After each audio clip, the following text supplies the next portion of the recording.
कांग्रेसी डीके शिव कुमार को काम करने का तरीका सिखाने पहुंचे तेजस्वी सूर्या।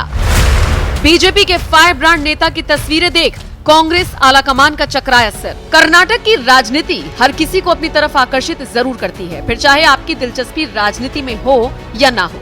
कुछ वक्त पहले जिस तरह से बीजेपी का भौकाल यहाँ पर टाइट दिख रहा था, चुनावों के नतीजे आते आते वो भौकाल कैसे पलटा ये सबने देखा। कैसे सारे दांव उल्टे पड़े और जनता ने कांग्रेस को भारी मतों से जिताया, ये देखकर हर कोई हैरान था और खुद बीजेपी भी। एक बार फिर कर्नाटक की राजनीति में कुछ ऐसा हुआ जिसकी चर्चा पूरे देश में हो रही है। बुधवार यानी 8 नवंबर को दो दिग्गज नेताओं की मुलाकात से दिल्ली तक की राजनीति गर्मा गई। दरअसल बीजेपी सांसद तेजस्वी सूर्या ने कांग्रेस नेता और राज्य के उप मुख्यमंत्री डीके शिव कुमार से मुलाकात की। इसकी तस्वीरें खुद तेजस्वी सूर्या ने अपने सोशल मीडिया अकाउंट पर शेयर भी की। लोकसभा चुनाव आने वाले हैं और उससे ठीक पहले सूर्य का डीके शिव कुमार से मिलना, जाहिर है अटकलें लगनी थी, सियासत इस पर होनी ही थी, हुई भी। कुछ लोगों ने तस्वीरें देखने के बाद ये तक कह दिया कि शायद सूर्या कोई बड़ी जिम्मेदारी न मिलने से नाराज हैं और कांग्रेस ज्वाइन करने की सोच रही हैं। अटकलें चल ही रही थी कि सूर्या ने खुद ही इन अटकलों पर विराम लगाते हुए बता दिया कि आखिर उन्होंने अचानक डीके शिव कुमार से मुलाकात क्यों की।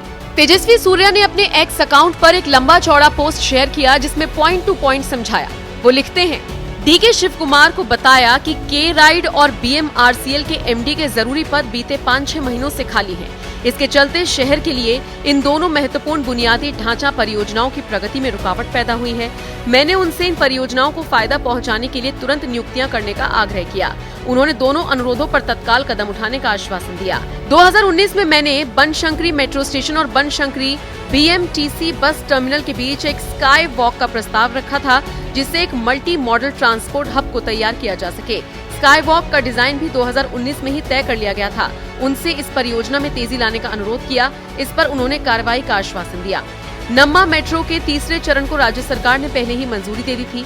हालांकि आवासन और शहरी कार्य मंत्रालय की ओर से कैबिनेट मंजूरी के लिए एक संशोधित DPR पेश किया जाना बाकी है। इसे जल्द भेजने का अनुरोध किया गया ताकि परियोजना को मंजूरी मिल सके और काम तुरंत शुरू हो सके।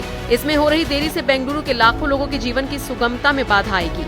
उनसे मेट्रो के तीसरे चरण के साथ उसी मार्ग पर एक बहुस्तरीय फ्लाईओवर बनाने पर विचार करने का अनुरोध किया, जो वेगा सिटी मॉल से नयम दिल्ली तक सड़क की परिवहन क्षमता को प्रभावी ढंग से बढ़ाएगा। तो देखा आपने, जो लोग बीजेपी के फायर ब्रांड नेता तेजस्वी सूर्या को लेकर अफवाह फैला रहे थे, उन्हें करारा जवाब मिल गया। हालांकि उनके जवाब से ये भी साबित हो गया कि वो डीके शिव कुमार को न सिर्फ बता रहे थे कि कहां-कहां कमियां हैं, बल्कि ये भी समझा कर आए हैं कि जनता के लिए काम होता कैसे है। फिलहाल आप इस खबर पर क्या राय रखते हैं, कमेंट करके हमें जरूर बताएं।